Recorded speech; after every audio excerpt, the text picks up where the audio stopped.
तो आज का हमारा टॉपिक रहेगा पोटेंशियोमीटर। पोटेंशियोमीटर क्या होता है? जैसा कि आपको नाम से ही पता चल रहा है, पोटेंशियो का मतलब है पोटेंशियल डिफरेंस और मीटर का मतलब होता है मेजरमेंट। यानी कि एक ऐसा डिवाइस जो पोटेंशियल डिफरेंस को मेज़र करता है उसको हम बोलते हैं पोटेंशियोमीटर। अब वो पोटेंशियल डिफरेंस चाहे तो किसी सर्किट के दो पॉइंट्स के बीच में आपको मेज़र करना हो, या फिर आपको वो पोटेंशियल डिफरेंस किसी सेल या बैटरी के दो टर्मिनल्स के बीच में मेज़र करना हो, वो सारे काम ये पोटेंशियोमीटर कर सकता है। तो इसीलिए डेफिनेशन में हमने क्या लिखा? A device which is used to accurately measure EMF of a voltage source like cell or battery or potential difference between the 2 points of a circuit is called potentiometer। हम इसी वीडियो लेक्चर में ये देखेंगे ध्यान से कि किस तरीके से हम इस पोटेंशियोमीटर का यूज कर सकते हैं। अब हम आते हैं इसके प्रिंसिपल पर। प्रिंसिपल जो इस पोटेंशियोमीटर का है वो ये है कि अगर मान लीजिए आपके पास एक वायर है और उस वायर का area of cross section uniform है। यूनिफॉर्म का मतलब वो बिल्कुल एक जैसी मोटाई की वायर है। ऐसा नहीं है कि कहीं पर पतली है कहीं पर ज़्यादा मोटी है, बिल्कुल एक जैसी उसकी मोटाई है वायर की। और अगर उस वायर के अंदर से एक कांस्टेंट करंट चल रहा हो तो जो फॉल ऑफ पोटेंशियल होता है across any portion of the wire वो डायरेक्टली प्रोपोर्शनल होता है उस पोर्शन की लेंथ के।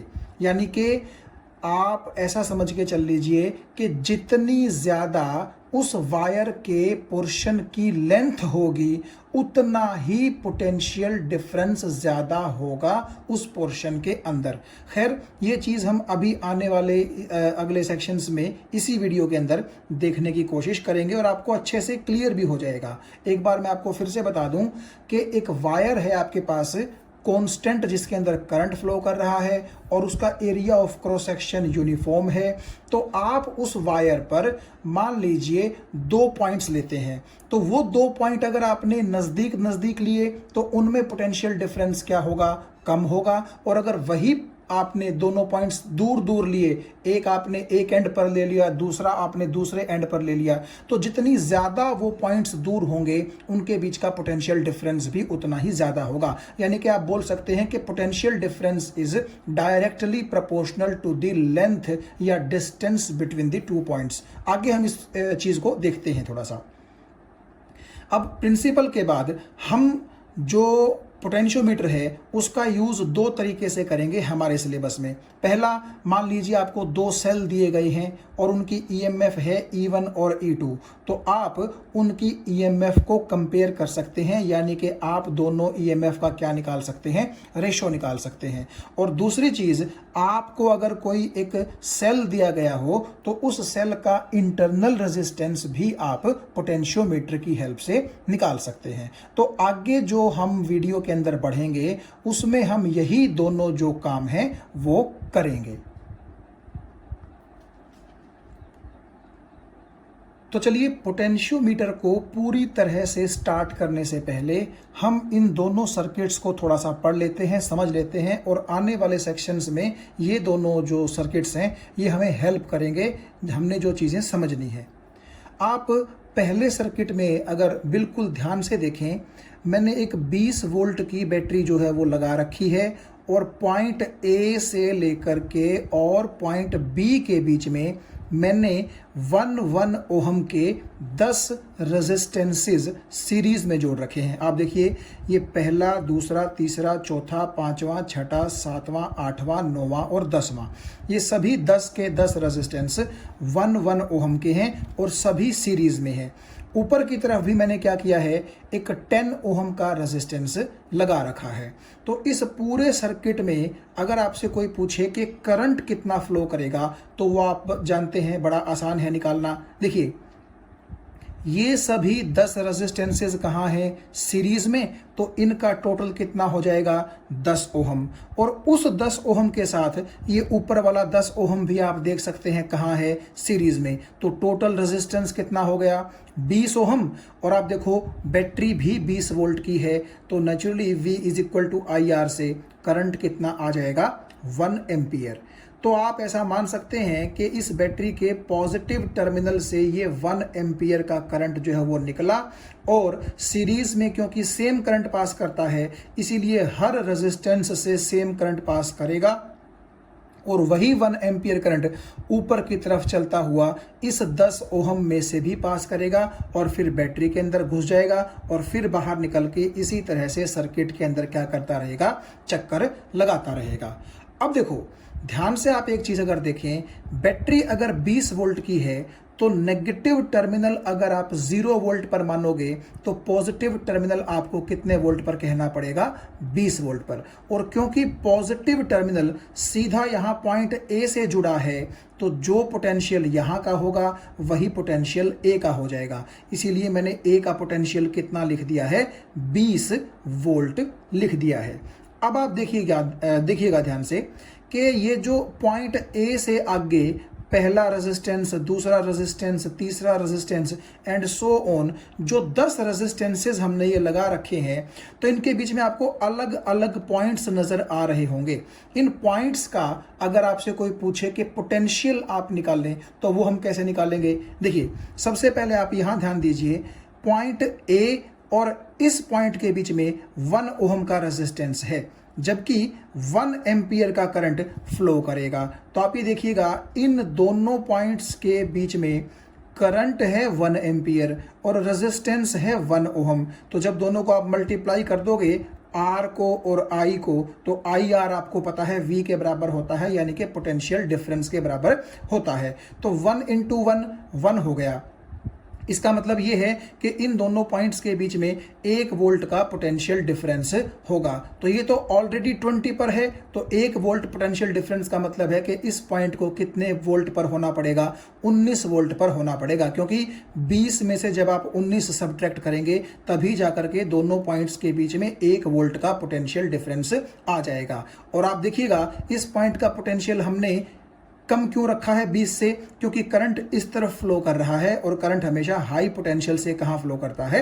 लो पोटेंशियल की तरफ। सिमिलरली अगर कोई आपसे इस पॉइंट और इस पॉइंट के बीच में पूछे कि कितना पोटेंशियल डिफरेंस है, तो वही 1 एम्पियर करंट यहां भी पास करेगा। रेजिस्टेंस 1 ओहम है तो यहां पर भी पोटेंशियल डिफरेंस 1 वोल्ट हो जाएगा। तो ये 19 पर है तो ये 18 पर होगा। तो अब आप समझ गए होंगे कि इसी तरह से हर एक पॉइंट का आप पोटेंशियल निकालते चलें। तो यहाँ का पोटेंशियल 17, 16, 15, 14, 13, 12, 11 और यहां का पोटेंशियल कितना हो जाएगा?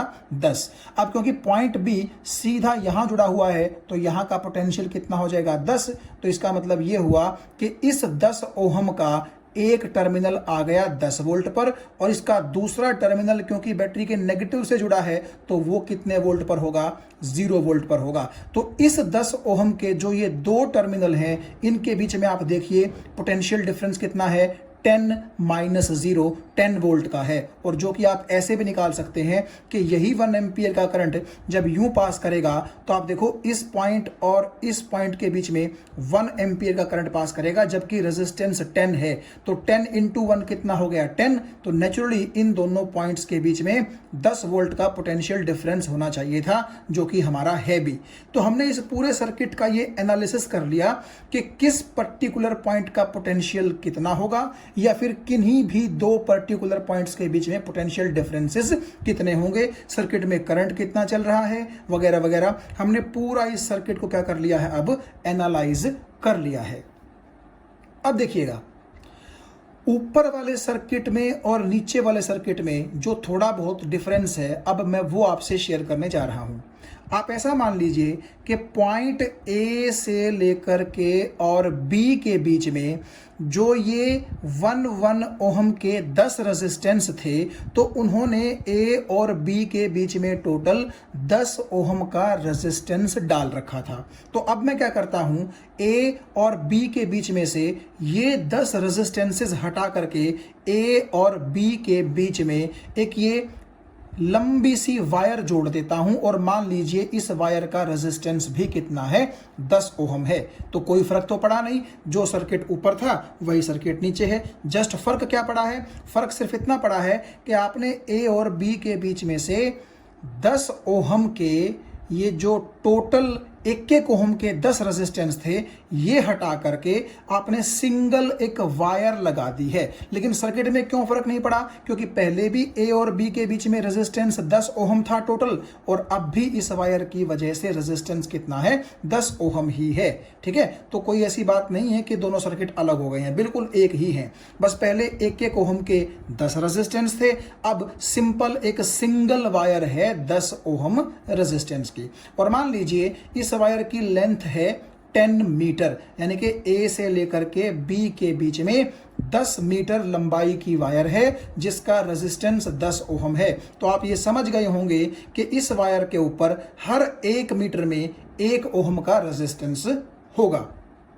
जैसे यहां से यहां 1 मीटर तो रेजिस्टेंस भी 1 ओहम, आगे फिर 1 और मीटर तो आपका रेजिस्टेंस भी 1 ओहम, तो यहां से यहां टोटल 2 मीटर हो गया, तो रेजिस्टेंस भी 2 ओहम हो गया। तो जैसे जैसे वायर की लेंथ बढ़ती जाएगी वैसे वैसे इसका रेजिस्टेंस भी बढ़ता जाएगा, और जैसे ही वायर 10 मीटर की लंबाई को पकड़ेगी आपका इस वायर का रेजिस्टेंस भी कितना हो जाएगा, 10 ओहम हो जाएगा। तो अब हम अपने मेन मकसद पर चलते हैं। तो आप ये देख सकते हैं कि ऊपर वाला सर्किट और नीचे वाला सर्किट बिल्कुल एक जैसा है, कोई फर्क उसमें नहीं है। यहां पर सिर्फ 10 रेजिस्टेंसेस थे, उन्होंने भी ए और बी के बीच में टोटल 10 ओहम का रेजिस्टेंस इंट्रोड्यूस किया था, और इस वायर ने अकेली ने वो काम कर दिया है, ए और बी के बीच में 10 ओहम का ही रेजिस्टेंस इंट्रोड्यूस कर दिया है। तो जैसे पहले 1 एम्पियर करंट चल रहा था, अब भी करंट कितना चलेगा सर्किट के अंदर, 1 एम्पियर ही चलेगा। तो आप ये देखिएगा, जैसे मैंने पहले अलग अलग पॉइंट के पोटेंशियल्स निकाल लिए थे, मैंने आप ये देखिएगा उन्हीं पॉइंट्स को यहाँ मार्क कर लिया, यानी कि ये वही पॉइंट है 19 वोल्ट वाला, ये भी वही है, ये 18 वोल्ट वाला, ये भी वही है, एंड सो ऑन। सभी पॉइंट्स को मैंने क्या कर लिया, मार्क कर लिया। तो आप ऐसा मान सकते हैं कि इन दोनों के बीच में 1 मीटर का गैप है, क्योंकि 1 मीटर के साथ 1 ओहम का रेजिस्टेंस हम ये कह रहे हैं कि इस वायर के अंदर होता चलता है। तो अब आप एक चीज देखिएगा, ये जो आपने वायर के ऊपर अलग अलग पॉइंट्स के पोटेंशियल लिख दिए, इसके बाद अगर आप नीचे गौर करें, ये एक मैंने सेल लिया है 3 वोल्ट का, और ये एक सेल लिया है मैंने 6 वोल्ट का। आप ये देख सकते हैं दोनों के जो पॉजिटिव टर्मिनल हैं वो मैंने पॉइंट ए के साथ जोड़ दिए हैं। तो नेचुरली जो पोटेंशियल पॉइंट ए का होगा वही पोटेंशियल आपके इन दोनों सेलों के पॉजिटिव टर्मिनल्स का भी हो जाएगा। यानी कि अगर ए आपका 20 वोल्ट पर है तो इस सेल का भी पॉजिटिव टर्मिनल 20 वोल्ट पर आ जाएगा, और इस सेल का भी पॉजिटिव टर्मिनल कितने वोल्ट पर आ जाएगा, 20 वोल्ट पर आ जाएगा। अब देखो, क्योंकि सेल 3 वोल्ट का है तो नेचुरली उसका नेगेटिव टर्मिनल कितने पर होगा, 17 वोल्ट पर होगा, क्योंकि 20 में से 17 घटाएंगे तभी कितना आएगा, 3। और क्योंकि ये वाला सेल 6 वोल्ट का है तो अगर आपका पॉजिटिव टर्मिनल 20 वोल्ट पर है तो नेगेटिव टर्मिनल जरूर कितने पर होगा, 14 वोल्ट पर होगा, क्योंकि 20 माइनस 14 ही कितना बनेगा, 6। तो ये चीज आपको समझ में आ गई होगी। क्या किया मैंने, ऊपर वाले सर्किट की तरह ही है नीचे वाला सर्किट, जस्ट नीचे जो ये 2 सेल हैं ये मैंने अलग से जोड़ दिए हैं। और कैसे जोड़े हैं कि दोनों सेलों के जो पॉजिटिव टर्मिनल हैं, आप ये देखिए मैंने उनको 20 वोल्ट वाले पॉइंट ए के साथ क्या कर दिया है, जोड़ दिया है। ठीक है, तो आपको दोनों सेलों के पॉजिटिव टर्मिनल का पोटेंशियल पता लग गया, और क्योंकि सेलों की वोल्टेज आपको पता थी इसीलिए आपको नेगेटिव टर्मिनल कितने कितने वोल्ट पर होंगे सेलों के वो भी आपको पता चल गया। उसके बाद आप यहां देखिएगा, ये मेरे पास एक गैल्वेनोमीटर है, ये है गैल्वेनोमीटर का पहला टर्मिनल और ये है गैल्वेनोमीटर का दूसरा टर्मिनल। आप देख सकते हैं गैल्वेनोमीटर का दूसरा टर्मिनल कहां कनेक्ट किया है, मैंने एक जॉकी के साथ कनेक्ट किया है, जबकि गैल्वेनोमीटर का पहला टर्मिनल मैंने अभी ओपन छोड़ रखा है। ना तो मैंने इसको पहले सेल के साथ टच करवा रखा है और ना ही मैंने इसको अभी दूसरे सेल के साथ टच करवा रखा है। ठीक है, अभी हम करेंगे। बारी बारी से दोनों सेलों के साथ इस टर्मिनल को टच करवाएंगे। यानी कि पहली बार अगर मैं गैल्वेनोमीटर का फर्स्ट टर्मिनल यहां टच करवाऊंगा तो इसके साथ नहीं टच करवाऊंगा, और अगली बार क्या करूंगा, यहां से कनेक्शन तोड़ दूंगा और गैल्वेनोमीटर का पहला टर्मिनल फिर कहां टच करवा दूंगा, नीचे टच करवा देंगे। और इससे हम एक काम करेंगे जो हम अभी आने वाले टाइम के अंदर देखेंगे। उससे पहले एक हम बात और कर लेते हैं। यहां पर आप देखिए मैंने K का एक नाम लिखा है पोटेंशियल ग्रेडियंट। अब ये पोटेंशियल ग्रेडियंट क्या होता है? पोटेंशियल ग्रेडियंट का मतलब होता है potential difference per unit length या पर यूनिट डिस्टेंस। अब इसका क्या मतलब है? देखो, आप जरा इस वायर के ऊपर गौर कीजिए जो आपने A से लेकर के B के बीच में बांध रखी है।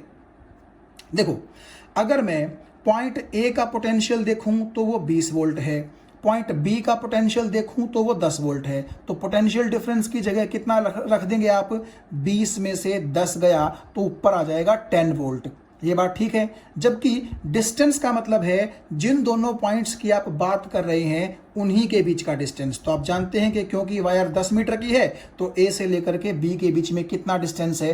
10 मीटर। तो डिस्टेंस की जगह आप रख दीजिए 10 मीटर। तो ऊपर है 10 वोल्ट, नीचे है 10 मीटर। तो 10 से 10 आपका कैंसिल हो गया, आ गया 1, और ऊपर वोल्ट नीचे मीटर, तो 1 वोल्ट पर मीटर आपके पास एक ये मान लीजिए मैथमेटिकल वैल्यू आ गई। अब ये क्या चीज है? तो ये जो आपका है वोल्ट पर मीटर में जो मेजर हो रहा है इसी को हम पोटेंशियल ग्रेडियंट बोलते हैं। पोटेंशियल ग्रेडियंट का सिंपल मतलब होता है कि कितना डिस्टेंस चलने से कितना पोटेंशियल में चेंज आता है। जैसे देखो ध्यान से आप, अगर मैं A से लेकर के और इस पॉइंट तक 1 मीटर चलूं तो 1 वोल्ट का चेंज आ रहा है। देखो, ये 20 पर है, ये 19 पर है। तो यानी कि आप 1 मीटर चले और पोटेंशियल 1 वोल्ट कम हो गया। आगे भी 1 मीटर चले, पोटेंशियल 1 वोल्ट कम हो गया। आगे भी 1 मीटर चले, 1 वोल्ट कम हो गया। तो इसका यही मतलब है पोटेंशियल ग्रेडियंट का कि कितना डिस्टेंस चलने से कितना पोटेंशियल जो है कम हो रहा है। आप इसको fall of potential per unit length भी बोल सकते हैं। और एक चीज आप ध्यान से देखिए, जिन भी 2 पॉइंट्स को आप कंसिडर करोगे उन्हीं के बीच का आपको पोटेंशियल डिफरेंस लेना पड़ेगा और उन्हीं के बीच का आपको डिस्टेंस लेना पड़ेगा। देखो ध्यान से, अगर मैं A को और B को चूज करता हूं तो 20 माइनस 10, तो 10 वोल्ट का पोटेंशियल डिफरेंस है और डिस्टेंस भी कितना आएगा? 10 मीटर। तो तब भी पोटेंशियल ग्रेडियंट की वैल्यू कितनी है? 1 वोल्ट पर मीटर, आप देख रहे होंगे। और अगर मैं इन 2 पॉइंट्स को सिलेक्ट करूं, यानी कि मान लीजिए इसको मैंने सिलेक्ट किया, ये है 20 वोल्ट पर, और इसको मैंने सिलेक्ट किया ये है 19 वोल्ट पर, तो इन दोनों के बीच में पोटेंशियल डिफरेंस कितना है? 1 वोल्ट। तो यहां आप रख दीजिए 1 वोल्ट। तो दोनों के बीच डिस्टेंस भी तो भाई 1 मीटर ही है, तो नीचे क्या आ जाएगा? 1 मीटर। तो यहां से भी देखो आप पोटेंशियल ग्रेडियंट की वैल्यू कितनी आ रही है? 1 वोल्ट पर मीटर आ रही है। तो कुल मिलाकर के हम बोलेंगे कि हमारे सर्किट में ये जो वायर लगी हुई है इस वायर के लिए पोटेंशियल ग्रेडियंट कितना है? 1 वोल्ट पर मीटर। यानी कि अगर आप इस तरफ चलेंगे तो 1 मीटर चलने से 1 वोल्ट का पोटेंशियल कम हो जाएगा, और अगर आप लेफ्ट साइड पे चलेंगे तो 1 मीटर चलने से 1 वोल्ट का पोटेंशियल बढ़ जाएगा। वो आप किसी भी तरीके से बोल सकते हैं। तो अब आपको समझ में आ गया होगा, पोटेंशियल ग्रेडियंट का मतलब होता है change of potential per unit length, जो कि हमारे केस में कितना है? 1 वोल्ट पर मीटर है। और जो मैं आपसे प्रिंसिपल की बात कर रहा था पोटेंशियोमीटर में, कि जो आपकी वायर है जिसमें से कुछ करंट चल रहा है और अगर वो यूनिफॉर्म क्रॉस सेक्शनल एरिया की है, तो आप उस वायर पर 2 पॉइंट जितनी ज्यादा दूर लेंगे उनके बीच में पोटेंशियल डिफरेंस उतना ही ज्यादा होगा, या जितना कम दूर लेंगे तो वो पोटेंशियल डिफरेंस उतना ही कम होगा। जैसे देखो, ये दोनों पॉइंट आपस में कम डिस्टेंस पर हैं, तो नेचुरली इन दोनों के बीच पोटेंशियल डिफरेंस भी कैसा है? कम। लेकिन A और B इन दोनों के मुकाबले ज्यादा डिस्टेंस पर हैं और नेचुरली ए और बी में इन दोनों पॉइंट्स के मुकाबले पोटेंशियल डिफरेंस भी ज्यादा है। भाई देखो, इन दोनों में तो केवल 1 वोल्ट का पोटेंशियल डिफरेंस है, जबकि ए और बी में 10 वोल्ट का पोटेंशियल डिफरेंस है। तो वही बात हुई ना कि इनके बीच का डिस्टेंस कम है तो इनके बीच का पोटेंशियल डिफरेंस भी कम है, जबकि ए और बी के बीच का डिस्टेंस ज्यादा है तो इनके बीच का पोटेंशियल डिफरेंस भी ज्यादा है। तो आप इस तरीके से बोल सकते हैं, ये जो मैंने यहां लिखी है चीज, V is directly proportional to L, यानी कि L का मतलब है 2 पॉइंट्स के बीच का डिस्टेंस। तो वो डिस्टेंस जितना ज्यादा होगा उन दोनों पॉइंट्स के बीच में पोटेंशियल डिफरेंस भी उतना ही ज्यादा होगा। ठीक है, तो मुझे उम्मीद है ये चीज आपको समझ में आ गई होगी। अब देखिए, हम अपनी मेन चीज की तरफ चलते हैं और हम ये देखते हैं कि कैसे हम इस सर्किट का यूज करके और ईएमएफ मेजर कर सकते हैं सेल्स की। हालांकि इन दोनों सेल्स की तो ईएमएफ हमें मालूम है, लेकिन अगर ना मालूम हो तो कैसे हम उसको मेजर कर सकते हैं, उसके लिए हम थोड़ा सा एक मैथमेटिकल ट्रीटमेंट करेंगे। देखिए, आप सबसे पहले ऐसा कीजिए कि ये जो आपका पहला टर्मिनल है गैल्वेनोमीटर का, इसको आप ऊपर वाले सेल जिसकी ईएमएफ E1 है उसके साथ यूं टच कर दीजिए, कुछ इस तरीके से। ठीक है, आपको समझ में आ गई होगी बात ये। तो अभी आप ऐसा बोल सकते हैं कि ये जो E2 सेल है जिसकी ईएमएफ 6 वोल्ट है, ये आउट ऑफ सर्किट है। क्यों? क्योंकि इसको सर्किट के अंदर कहीं भी जोड़ा नहीं गया है, सिर्फ इसका ये टर्मिनल ही ए से कनेक्टेड है, लेकिन ये तो कहीं पर कनेक्टेड नहीं है ना। तो आप ये कह सकते हैं कि ये सेल हमारा ओपन सर्किट के अंदर है, इसके अंदर से अभी कोई करंट वरंट पास नहीं करेगा। तो बेसिकली हम इसको अभी कंसीडर भी नहीं करेंगे, हम सबसे पहले इस E1 ईएमएफ के सेल को क्या करेंगे, कंसीडर करेंगे। तो आपने देख लिया क्या किया हमने, गैल्वेनोमीटर के फर्स्ट टर्मिनल को इस सेल के नेगेटिव टर्मिनल से जोड़ दिया। तो क्योंकि ये सेल का नेगेटिव टर्मिनल 17 वोल्ट पर था, तो इसीलिए गैल्वेनोमीटर का पहला टर्मिनल यहां कितने वोल्ट पर आ जाएगा, 17 वोल्ट पर आ जाएगा, क्योंकि दोनों सेम पोटेंशियल पर आ जाएंगे। जबकि अब मैं क्या करने जा रहा हूं वो ध्यान से देखिएगा, जॉकी को मैं टच करवाऊंगा मान लीजिए पहले ए पर और फिर मैं जॉकी को टच करवाऊंगा बी पर। तो मैं ये कहने जा रहा हूं कि आपको गैल्वेनोमीटर 2 साइड्स के अंदर क्या करेगा, डिफ्लेक्शन दिखाएगा। क्या इसका मतलब आपको समझ में आ गया? अगर नहीं समझ में आया तो देखिए ध्यान से।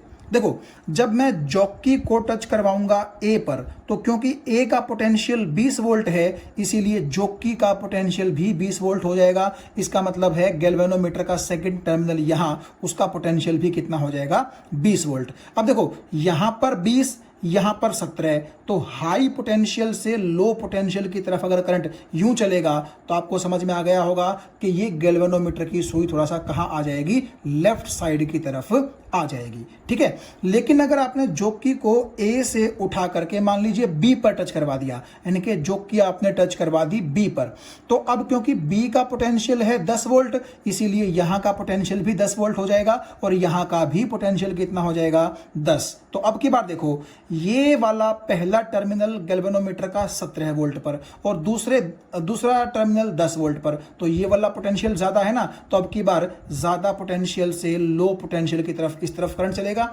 यानी कि आपकी सुई अब की बार किस तरफ आ जाएगी, थोड़ा सा राइट हैंड की तरफ आ जाएगी।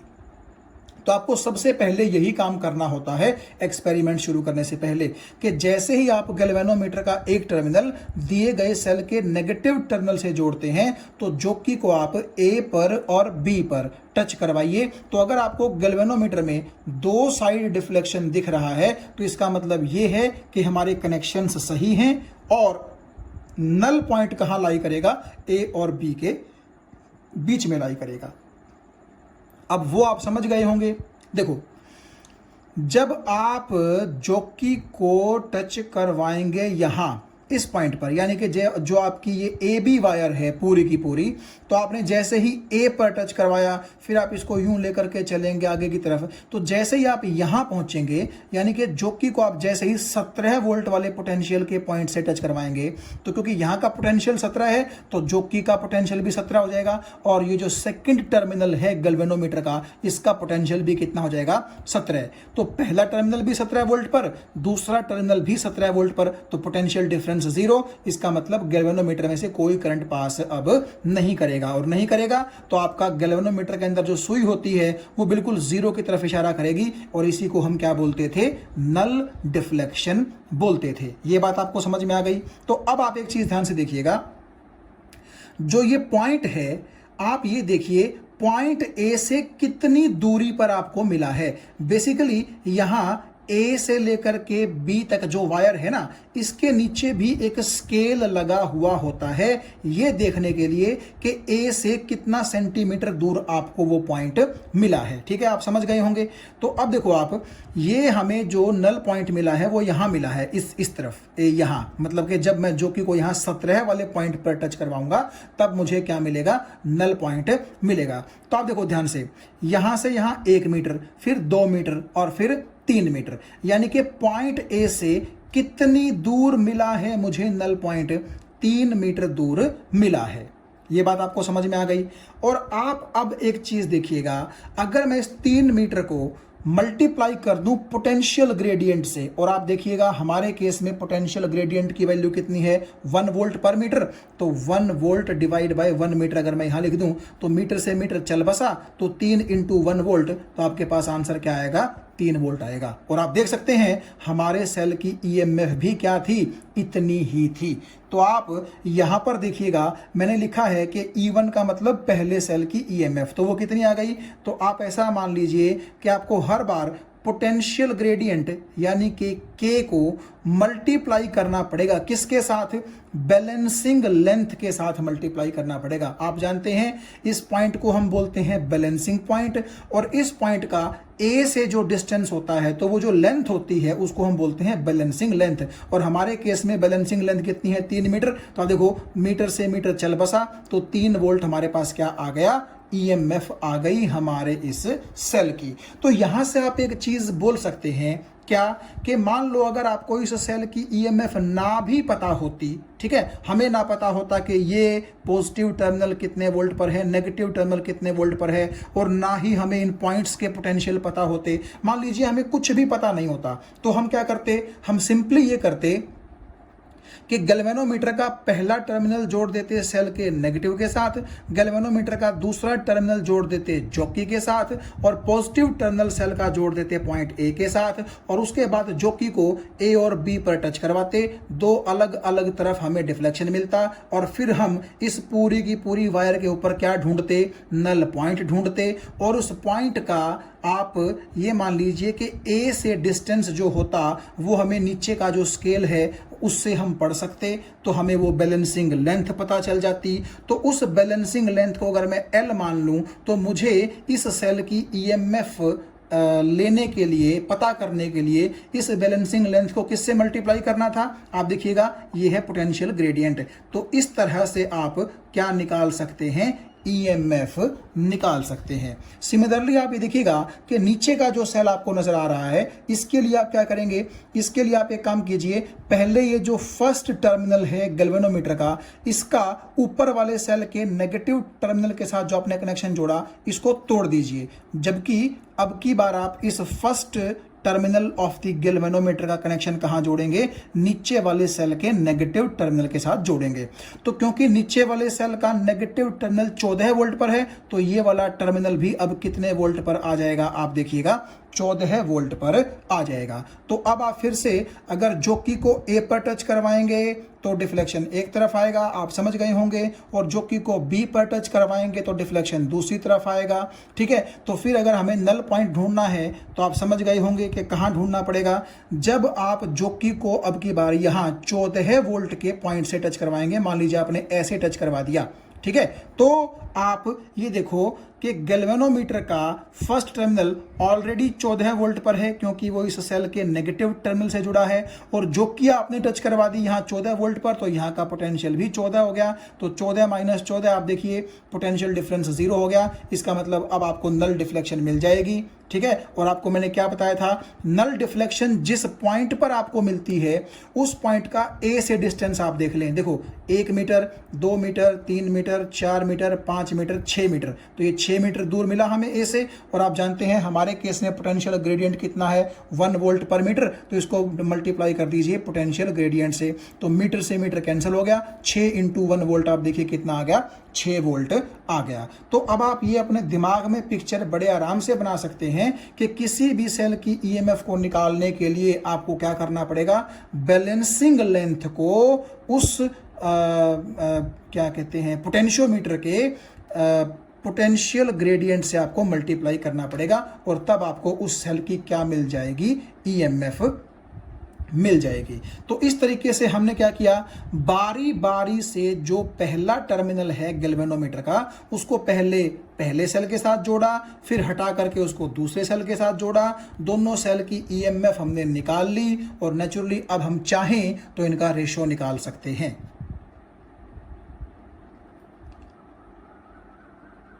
तो यहां आप देखिएगा जो सर्किट आपको दिखाई दे रहा है, ये सर्किट हमने ड्रॉ किया है to compare the EMFs of the 2 given cells, यानी कि ये 2 सेल हैं। अब की बार आप देखिए मैंने कहीं भी लाइन के ऊपर कोई पॉइंट के ऊपर उसका पोटेंशियल नहीं लिखा, ना मैंने इसकी ईएमएफ लिखी, ना मैंने इसकी ईएमएफ लिखी। आप देख सकते हैं बिल्कुल आपका पिछले डायग्राम की तरह ही सर्किट है, जस्ट अब की बार हमने कोई मैथमेटिकल वैल्यू जो है वो कंसिडर नहीं की है। ठीक है, अब आप देख सकते हैं कि यहाँ पर मैंने क्या किया है, रिहोस्टैट लिख दिया है, और इसके रेजिस्टेंस के अंदर से एक ये क्रॉस निकाल दिया है। इसका मतलब है कि ये एक रेजिस्टेंस ही है, बट ये वेरिएबल रेजिस्टेंस है। जैसे अगर आप पिछला सर्किट देखेंगे तो यहाँ पर आपको 10 ओहम का रेजिस्टेंस जो था वो लगा हुआ नजर आएगा, लेकिन अगर कोई रेजिस्टेंस ऐसा है जो अपनी वैल्यू चेंज कर सकता है, 10 से 5 भी कर सकता है, 10 से 15 भी कर सकता है, तो उसको हम बोलते हैं वेरिएबल रेजिस्टेंस, और उसको हम क्या बोलते हैं, रिहोस्टैट बोलते हैं। ये हम बाद में देखेंगे कि रिहोस्टैट में जो हम रेजिस्टेंस चेंज करते हैं तो उसका सिग्निफिकेंस क्या है, ये हम थोड़ा सा आगे चल करके देखेंगे। अदरवाइज आप देखिएगा ये वही बैटरी है, ये वही रेजिस्टेंस है, वही पॉइंट ए और बी के बीच में वायर है, और पॉइंट ए से आपने दोनों सेलों के पॉजिटिव टर्मिनल जो है वो कनेक्ट कर दिए हैं, और दोनों सेलों के नेगेटिव टर्मिनल अभी आपने गैल्वेनोमीटर के टर्मिनल के साथ कनेक्ट नहीं किए हैं, जबकि गैल्वेनोमीटर का दूसरा टर्मिनल आपने कहाँ कनेक्ट कर दिया है, जॉकी के साथ। तो अब हम क्या करेंगे, आप समझ गए होंगे। मान लीजिए पेपर में आपसे पूछें how will you compare the EMF of 2 given cells, तो आप ऐसा लिखेंगे कि firstly we will connect 2 cells at the point A, और इस तरह से कनेक्ट करेंगे कि दोनों सेलों का जो पॉजिटिव टर्मिनल है वो आप कहाँ कनेक्ट कर देंगे, ए के साथ। उसके बाद आप क्या करेंगे, पहले सेल का नेगेटिव टर्मिनल सपोज कीजिए कुछ इस तरीके से आपने कनेक्ट कर दिया गैल्वेनोमीटर के साथ। फिर आप क्या करेंगे, जोकी को ए और बी पर टच करवाएंगे, तो आपको जो डिफ्लेक्शन है वो 2 तरफ नजर आएगी, तो नेचुरली आपका जो नल पॉइंट है वो कहीं बीच में लाई करेगा। और मान लीजिए पहले सेल के लिए जब आपने जोकी को टच करवाया सी पर, तो आपको नल पॉइंट मिल गया। तो ए से लेकर के सी तक की लेंथ अगर L1 है तो ये क्या कहलाएगी, पहले सेल के लिए बैलेंसिंग लेंथ कहलाएगी। तो पहले सेल की ईएमएफ कितनी होगी, मैंने आपको बताया था कि आप इस बैलेंसिंग लेंथ को किससे मल्टीप्लाई कर दीजिए, पोटेंशियल ग्रेडियंट से। और मान लीजिए इस केस में हमारा पोटेंशियल ग्रेडियंट K है, तो K को L1 से मल्टीप्लाई कर दो, सो E1 is equal to KL1। फिर आप ये कनेक्शन तोड़ दो और यहां पर ये कनेक्शन जोड़ दो दूसरे सेल के साथ। फिर से वही काम, जोकी को ए पर टच करवाओ, बी पर टच करवाओ, 2 अलग अलग डायरेक्शंस में आपको डिफ्लेक्शन देखने को मिलेंगी। फिर आपका क्या काम क्या है, फिर आपका काम है ए और बी के बीच में नल पॉइंट ढूंढना। सपोज करो आपको नल पॉइंट मिला डी पर, यानी कि जब आप जोकी को डी पर टच करवाएंगे तो ए से आप L2 डिस्टेंस पर मान लीजिए आपको बैलेंसिंग पॉइंट मिलता है। तो L2 आपकी क्या हो गई, बैलेंसिंग लेंथ हो गई। तो आप इस L2 को मल्टीप्लाई करेंगे K से, तो आपके पास दूसरे सेल की EMF आ जाएगी, सो E2 इज KL2। और अगर आपने दोनों EMF को कंपेयर करना है तो मान लीजिए आप उनका रेशो निकालना चाहते हैं, तो रेशो निकालेंगे तो जब दोनों को डिवाइड आप करोगे तो K से K कैंसिल हो जाएगा, और जो 2 बैलेंसिंग लेंथ आपके पास आई हैं वही आपको क्या देंगी, EMF का रेशो देंगी। तो मुझे उम्मीद है ये चीज़ आपको समझ में आ गई होगी। अब हम चलते हैं हमारे लास्ट टॉपिक की तरफ, जिसमें हम ये सीखेंगे कि हम एक पोटेंशियोमीटर से क्या कर सकते हैं, इंटरनल रेजिस्टेंस भी मेजर कर सकते हैं। देखिए, सबसे पहले आप एक चीज़ का ध्यान रखिएगा कि ये जो आपको सर्किट ऊपर दिखाई दे रहा है, यानी कि ए से लेकर के बी तक की वायर, ऊपर ये रिहोस्टेट और ये ड्राइवर बैटरी जो कि हमारे सर्किट को ड्राइव कर रही है, इसको हम बोलते हैं प्राइमरी सर्किट। और प्राइमरी सर्किट के नीचे जो ये आपने दो सेल जोड़े हैं ए के साथ, और ये जो गैल्वेनोमीटर जोकी के साथ जोड़ा है, तो ये नीचे वाला सर्किट जो कहलाता है, ये कहलाता है सेकेंडरी सर्किट। तो जब हम internal resistance of a cell measure करने जाएंगे तो उसमें आप देखिएगा प्राइमरी सर्किट तो सेम रहेगा, जस्ट जो ये नीचे सेकेंडरी सर्किट है इसके अंदर आपको थोड़ा सा चेंज देखने को मिलेगा। तो देखिए, ये वो सर्किट है जिसका यूज़ करके हम क्या करेंगे, एक दिए गए सेल का इंटरनल रेजिस्टेंस मेजर करेंगे। तो आप ये देख सकते हैं कि प्राइमरी सर्किट तो हमारा सेम है, नीचे हमने क्या किया, सिर्फ वो सेल लिया है अकेला जिस सेल का हमने क्या निकालना है, इंटरनल रेजिस्टेंस। यहाँ पर ईएमएफ को तो कंपेयर करना है नहीं, तो इसीलिए दो सेलों की तो ज़रूरत है नहीं, एक टाइम में एक ही सेल का इंटरनल रेजिस्टेंस निकलेगा। तो जो सेल आपको दिया गया है, मान लीजिए हमने उसका इंटरनल रेजिस्टेंस निकालना है। आप ध्यान से देखिएगा, इस सेल का पॉजिटिव टर्मिनल ए से कनेक्ट कर दिया गया है और इस सेल का नेगेटिव टर्मिनल हमने गैल्वेनोमीटर से कनेक्ट कर दिया, और गैल्वेनोमीटर का दूसरा टर्मिनल हमने कनेक्ट कर दिया जोगी से। बिल्कुल वही कनेक्शन है सेम जो हमने पीछे यूज़ किया था। यहाँ पर जस्ट आप देखिएगा, एक नई चीज़ जो आपके लिए है वो ये कि ये जो सेल है इसके पॉजिटिव टर्मिनल और नेगेटिव टर्मिनल के बीच में हमने एक रेजिस्टेंस बॉक्स जोड़ दिया है। और आप जानते हैं रेजिस्टेंस बॉक्स एक ऐसा बॉक्स होता है जिसके अंदर बहुत सारे रेजिस्टेंसेस होते हैं, और जिस भी रेजिस्टेंस को हम इस बॉक्स से पुल आउट करते हैं वही रेजिस्टेंस बेसिकली आप ये समझ लीजिए कि इस पॉइंट और इस पॉइंट के बीच में इंट्रोड्यूस हुआ माना जा सकता है। अब देखते हैं इसका सिग्निफिकेंस क्या है।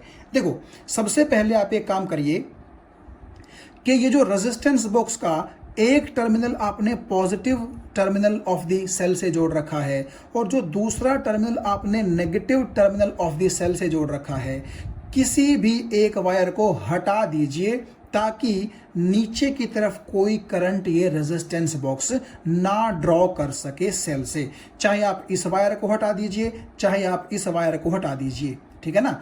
उससे क्या होगा, उससे ये होगा कि सेल का कोई भी करंट ये रेजिस्टेंस बॉक्स वाला सर्किट नहीं निकाल पाएगा। तो मान लीजिए मैं यहाँ से एक कट लगा देता हूँ, आप समझ गए होंगे, यानी कि अब मैं ये कह सकता हूँ कि नेगेटिव टर्मिनल का कनेक्शन रेजिस्टेंस बॉक्स के साथ नहीं रहा।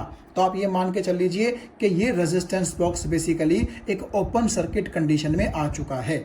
अब क्या है, अब देखो ध्यान से आप ये देखिएगा, रेजिस्टेंस बॉक्स की तो अब हम बात नहीं करेंगे, क्योंकि चाहे आप ये दोनों टर्मिनल इसके उतार के रेजिस्टेंस बॉक्स को एक साइड पे रख दो या फिर एक जुड़ा रहने दो और एक को कट कर दो, बात तो एक ही है, क्योंकि रेजिस्टेंस बॉक्स दोनों ही कंडीशंस में करंट ड्रॉ नहीं कर पाएगा आपके सेल से। तो देखिए, आपने क्या करना है, जोकी को ए पर और बी पर टच करवाना है, तो नेचुरली आपको दो तरफ डिफ्लेक्शंस मिलेंगे। नेचुरली आपको जो फिर नल पॉइंट है वो कहाँ मिलेगा, कहीं ना कहीं बीच में मिलेगा। मान लीजिए वो नल पॉइंट आपको मिला सी पर, ध्यान से सुनिएगा इस चीज़ को, ठीक है। तो इसका मतलब है कि जैसे ही आपने जॉकी को सी पर टच करवा दिया तो आपको नल पॉइंट मिल गया। तो ए से लेकर के और सी तक का जो डिस्टेंस है मान लीजिए वो है L1। तो आप जानते हैं इस L1 को आप किससे मल्टीप्लाई करोगे, पोटेंशियल ग्रेडियंट से मल्टीप्लाई करोगे, तो वो चीज़ आपको क्या देगी, EMF ऑफ द सेल देगी। नेचुरली EMF ही तो होगी, क्योंकि नीचे वाला सर्किट कोई भी करंट ड्रॉ नहीं कर रहा। और आप जानते हैं सेल के दोनों टर्मिनल्स के बीच वो वाला पोटेंशियल डिफरेंस, जब सेल से कोई करंट नहीं निकाला जा रहा तो उस पोटेंशियल डिफरेंस को हम क्या बोलते हैं, EMF ही तो बोलेंगे। तो आपकी EMF कितनी आ गई, K × L1 आ गई। फिर आप क्या कीजिए, ये जो आपने नेगेटिव टर्मिनल का कनेक्शन तोड़ा था रेजिस्टेंस बॉक्स के साथ, इसको फिर से अटैच कर दीजिए। अब की बार आप ये सोचिए कि यहां से लेकर के यहां तक आपने एक ये नई वायर लगा दी है और अब कनेक्शन हो गया है। तो अब देखो, आप ये देखिएगा कि पॉजिटिव टर्मिनल के साथ भी रेजिस्टेंस बॉक्स की एक वायर जुड़ी है और नेगेटिव टर्मिनल के साथ भी रेजिस्टेंस बॉक्स की एक वायर जुड़ी हुई है। तो नेचुरली अगर मैं यहां से मान लीजिए 5 ओम का रेजिस्टेंस पुल आउट कर लेता हूं, तो कुछ करंट तो इस 5 ओम के रेजिस्टेंस में से फ्लो करेगा ना, इस सेल की वजह से। क्यों? क्योंकि अब तो सर्किट कंप्लीट हो चुका है। पहले तो कट था, पहले तो करंट फ्लो नहीं कर रहा था, लेकिन अब तो सर्किट पूरा हो गया, तो अब तो करंट फ्लो करेगा। तो मान लीजिए जैसे ही आपने एक कनेक्शन पूरा किया, इसमें से कुछ आई करंट फ्लो करने लग गया यहां पर। तो अब आप एक बात मुझे बताइएगा कि क्योंकि आपके सेल से करंट ड्रॉ कर लिया गया है, तो अब जो दोनों टर्मिनल्स के बीच में पोटेंशियल डिफरेंस होगा, क्या वो ईएमएफ होगा? जी नहीं, वो होगा टर्मिनल पोटेंशियल डिफरेंस। ये बात हम पहले पढ़ चुके हैं कि टीपीडी यानी कि टर्मिनल पोटेंशियल डिफरेंस और ईएमएफ क्या होती है। ठीक है, तो अब आप ऐसा कीजिएगा कि इस रेजिस्टेंस बॉक्स के अंदर जो ये करंट जा रहा है, इसको चक्कर काटने दें, कोई प्रॉब्लम नहीं है हमें। लेकिन इतनी चीज हमें पता चल गई कि जब सेल से करंट ड्रॉ कर लिया गया है, तो दोनों टर्मिनल्स के बीच जो पोटेंशियल डिफरेंस है वो थोड़ा सा क्या हो जाएगा? कम हो जाएगा ईएमएफ के मुकाबले। ये हम पहले देख चुके हैं कि टीपीडी ईएमएफ से कम होती है जब आप सेल से करंट ड्रॉ कर रहे हो, यानी कि सेल डिस्चार्जिंग कंडीशन में हो। तो अब हम फिर से क्या करेंगे, जॉकी को, इसको तो आप यूं ही रहने दो, मतलब कि करंट को निकालने दो, यूं करंट को सर्कुलेट होने दो।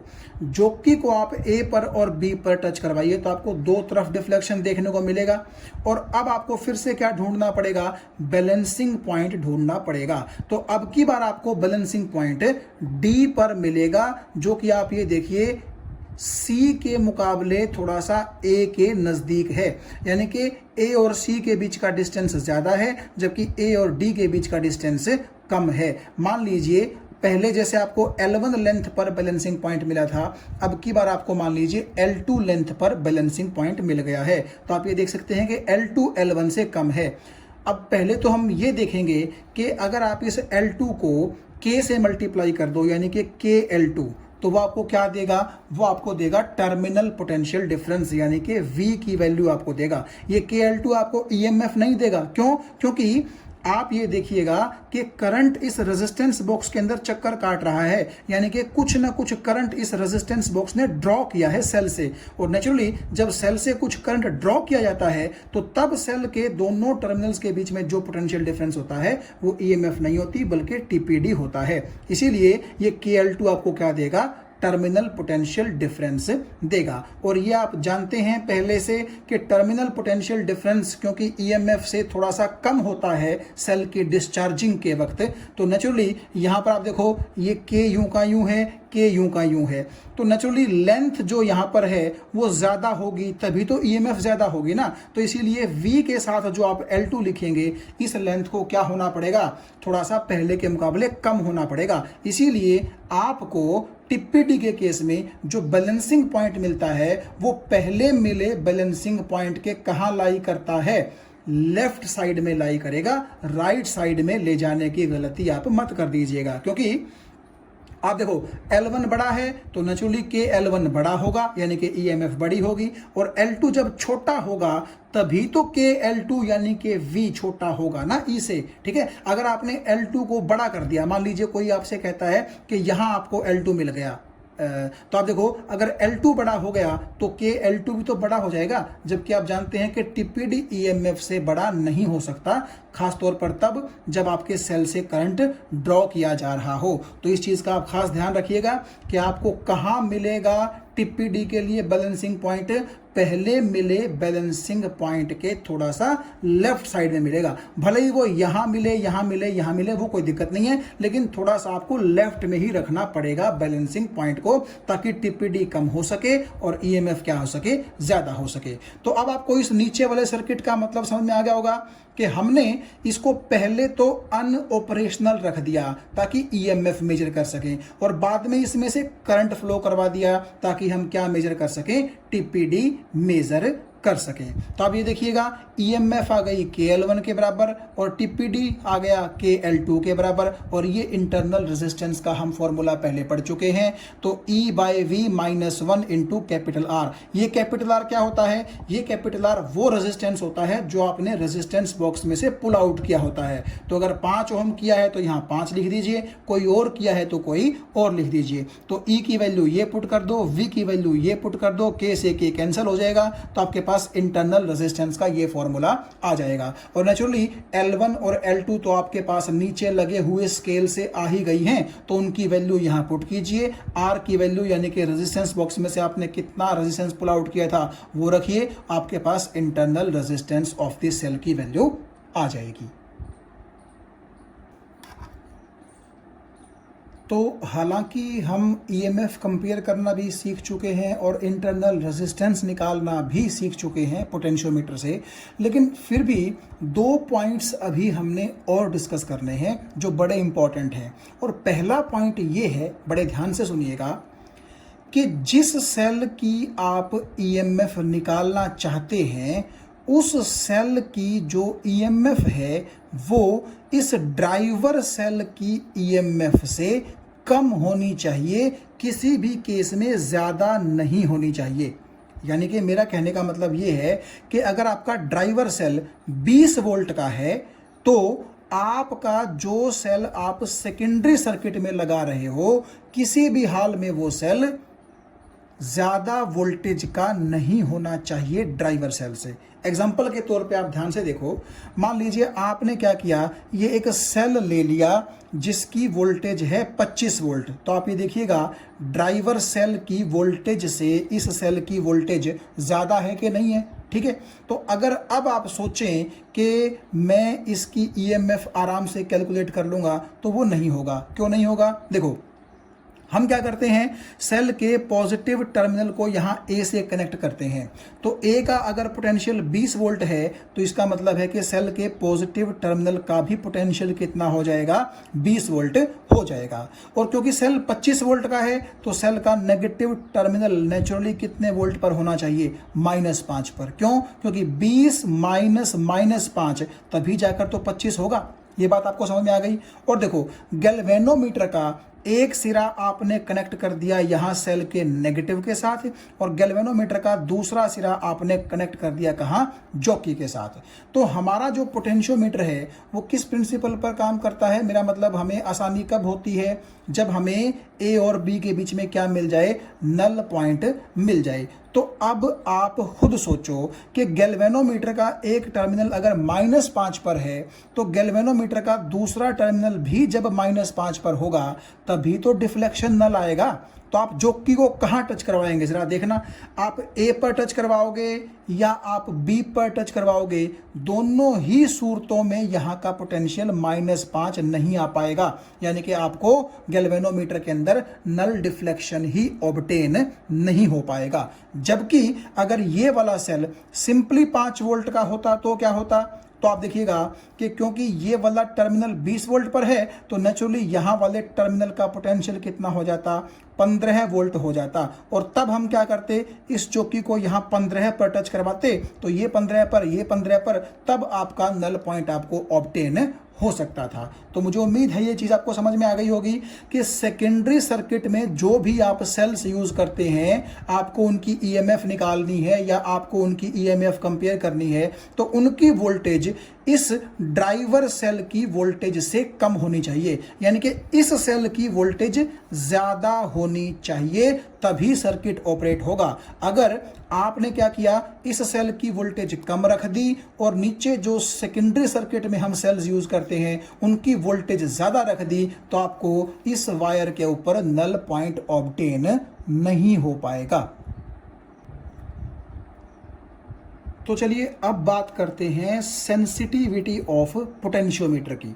सेंसिटिविटी ऑफ पोटेंशियोमीटर का मतलब है कि आपका पोटेंशियोमीटर जितना कम से कम पोटेंशियल डिफरेंस मेजर कर पाएगा वो पोटेंशियोमीटर उतना ही सेंसिटिव कहलाएगा। एग्जाम्पल के तौर पर मान लीजिए मेरे पास है एक पोटेंशियोमीटर 1 जिसका पोटेंशियल ग्रेडियंट है 1 वोल्ट पर मीटर, और एक दूसरा पोटेंशियोमीटर है पोटेंशियोमीटर 2 जिसका पोटेंशियल ग्रेडियंट है 0.1 वोल्ट पर मीटर। अब इसका मतलब ये है कि मान लीजिए दो पॉइंट्स हैं जिनके बीच का डिस्टेंस 1 मीटर है, तो ये वाला पोटेंशियोमीटर क्या करेगा, इन दोनों पॉइंट्स के बीच में कम से कम 1 वोल्ट का पोटेंशियल डिफरेंस मेजर कर पाएगा। लेकिन ये वाला पोटेंशियोमीटर इन्हीं दोनों पॉइंट्स के बीच में 1 वोल्ट का भी 10वां हिस्सा यानी कि 0.1 वोल्ट का पोटेंशियल डिफरेंस भी मेजर कर पाएगा। तो दोनों में से अच्छा कौन है? नेचुरली जो कम से कम मेजर कर सकता है वही आपका अच्छा पोटेंशियोमीटर होगा। तो आप ये देख सकते हैं कि सेंसिटिविटी जो पोटेंशियोमीटर की है वो डिपेंड करती है कि आपका पोटेंशियोमीटर कितना कम से कम पोटेंशियल डिफरेंस मेजर कर पाता है। तो जो आप ये जो पोटेंशियल ग्रेडियंट का फॉर्मूला बोल रहे थे, पोटेंशियल डिफरेंस बटे लेंथ, तो अगर मैं इस v को कांस्टेंट मान लूं तो आप एक चीज़ देखिएगा, लेंथ को आप जितना ज़्यादा कर देंगे k की वैल्यू उतनी ही कम हो जाएगी, जो कि मैंने यहाँ पर लिखी है, और k जितना कम होगा आपका पोटेंशियोमीटर उतना ही ज़्यादा सेंसिटिव होगा। क्योंकि आप देखो यहाँ पर k की वैल्यू ज़्यादा है जबकि यहाँ पर k की वैल्यू कम है, तो k की वैल्यू जितनी कम होगी, पोटेंशियल ग्रेडियंट की वैल्यू जितनी कम होगी, सेंसिटिविटी पोटेंशियोमीटर की उतनी ही ज़्यादा होगी। एक बार फिर से देखिएगा भाई, आपके पास दो डिवाइस हैं। एक डिवाइस तो क्या करता है, 1 मीटर के डिस्टेंस में सिर्फ 1 वोल्ट का पोटेंशियल डिफरेंस ही मेजर कर सकता है, ठीक है। यानी कि अगर इन दोनों पॉइंट्स के बीच में 1 वोल्ट का पोटेंशियल डिफरेंस होगा तभी मेजर कर पाएगा वो, इससे कम हुआ तो वो मेजर नहीं कर पाएगा। जबकि ये वाला पोटेंशियोमीटर ऐसा है जो इन दोनों पॉइंट्स के बीच में इवन 0.1 वोल्ट का भी पोटेंशियल डिफरेंस मेजर कर लेगा। तो नेचुरली दोनों में से अच्छा कौन हुआ, जो कम से कम वैल्यू को भी मेजर कर सकता हो। तो ये अच्छा है, यानी कि इसका पोटेंशियल ग्रेडियंट कम है। इसका मतलब less is the potential gradient, more is the sensitivity of the potentiometer. और हम जो सेंसिटिविटी है पोटेंशियोमीटर की वो कैसे इंक्रीज कर सकते हैं, के को घटा करके। और उसको घटाने के लिए आप दो काम कर सकते हैं, या तो इसको कांस्टेंट रख के लेंथ को बढ़ा दीजिए, या फिर इसको कांस्टेंट रख के और v को घटा दीजिए। दोनों ही केसेस में आपका पोटेंशियल ग्रेडियंट कम हो जाएगा और सेंसिटिविटी पोटेंशियोमीटर की बढ़ जाएगी।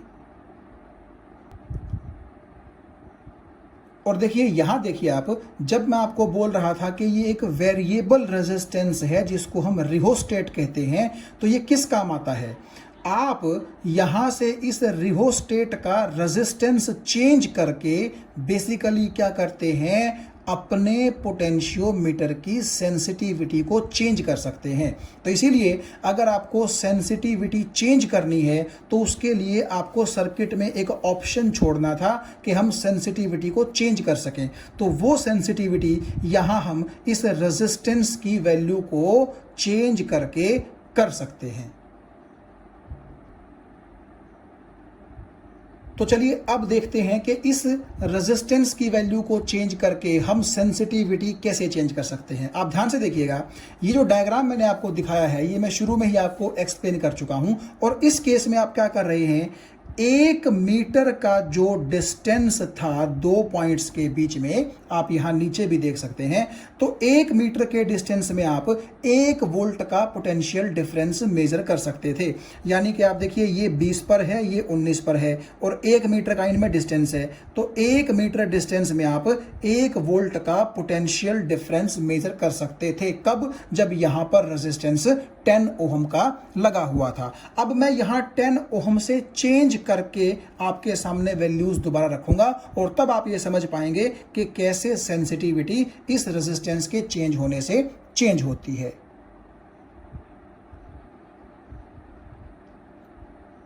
तो आप ध्यान दीजिए, इस सर्किट में मैंने क्या किया, पिछले के मुकाबले यहाँ रेजिस्टेंस बढ़ा दिया, यानी कि पिछले डायग्राम में आपने देखा यहाँ रेजिस्टेंस 10 ओहम था, लेकिन मान लीजिए मैंने बढ़ा करके चेंज करके उसको कर दिया 30 ओहम, जबकि यहाँ कोई चेंज मैंने नहीं किया।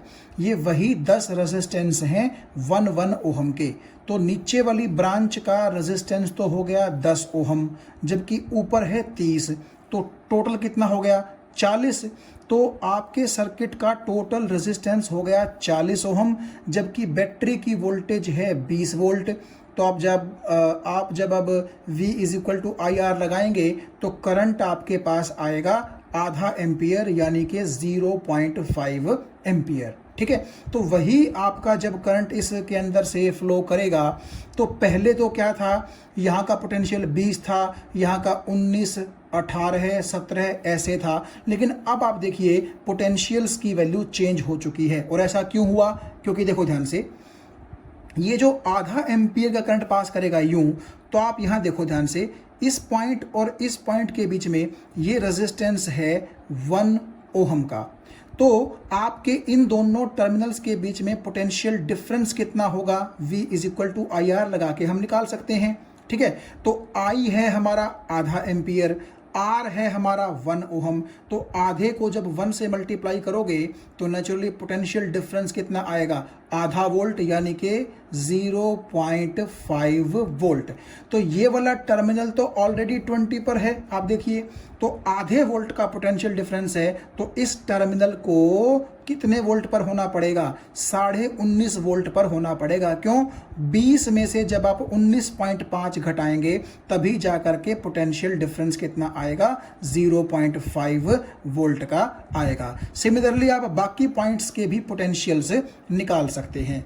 तो आप एक चीज ध्यान से देखिएगा, पिछले केस में यानी कि जो डायग्राम हमने पहले देखा था, तब क्या हुआ था, 1 मीटर दूर जो पॉइंट थे उनके बीच में 1 वोल्ट का पोटेंशियल डिफरेंस हम मेजर कर पा रहे थे, जबकि जैसे ही आपने यहां से ये R की वैल्यू इंक्रीज की तो क्या हुआ, दोनों जो 1 मीटर दूर पॉइंट हैं उनके बीच में पोटेंशियल डिफरेंस 1 वोल्ट से घट करके अब कितना हो गया, 0.5 वोल्ट हो गया। और आप जानते हैं कि यही तो होता है कि कितने वोल्ट का पोटेंशियल डिफरेंस कितने डिस्टेंस के साथ है। तो आप देखो, डिस्टेंस हमने सेम रखा लेकिन पोटेंशियल आपका डिक्रीज कर गया, तो इसका मतलब है इस केस में आपका पोटेंशियल ग्रेडियंट डिक्रीज हो गया। और पोटेंशियल ग्रेडियंट डिक्रीज होने का क्या मतलब है कि आपका पोटेंशियोमीटर ज्यादा सेंसिटिव हो गया। क्यों? पहले तो आप 1 मीटर दूरी पर जो पॉइंट्स सिचुएटेड थे उनके बीच में 1 वोल्ट पढ़ पाते थे, आधा वोल्ट नहीं पढ़ पाते थे, जबकि अब की बार आप आधा वोल्ट पढ़ पा रहे हैं, यानी कि पिछली बार के मुकाबले और कम पोटेंशियल डिफरेंस आप पढ़ पा रहे हैं। इसका मतलब आपका डिवाइस ज्यादा सेंसिटिव हो गया। तो इसीलिए इस रेजिस्टेंस को क्या रखा जाता है, वेरिएबल रखा जाता है, ताकि इसको चेंज करके सेंसिटिविटी ऑफ द पोटेंशियोमीटर को हम क्या कर सकें, चेंज कर सकें। तो मैंने यहां पर क्या लिखा है, बाय इंक्रीजिंग रेजिस्टेंस, इसकी बात हो रही है, of the rheostat we can change the sensitivity of the potentiometer, and जितना कम पोटेंशियल डिफरेंस आप मेजर कर पाएंगे उतना ही मोर सेंसिटिव आपका पोटेंशियोमीटर कहलाएगा। तो सेंसिटिविटी को आप चेंज अगर करना चाहेंगे तो इसीलिए यहां आपको वेरिएबल रेजिस्टेंस का ऑप्शन छोड़ना पड़ेगा, ताकि उस रेजिस्टेंस की वैल्यू को चेंज करके आप सेंसिटिविटी चेंज कर सकें। इसीलिए यहां पर फिक्स वैल्यू का रेजिस्टेंस ना लगा करके एक वेरिएबल वैल्यू का रेजिस्टेंस हम लगाते हैं, और जिसको हम क्या बोलते हैं, रिहोस्टेट।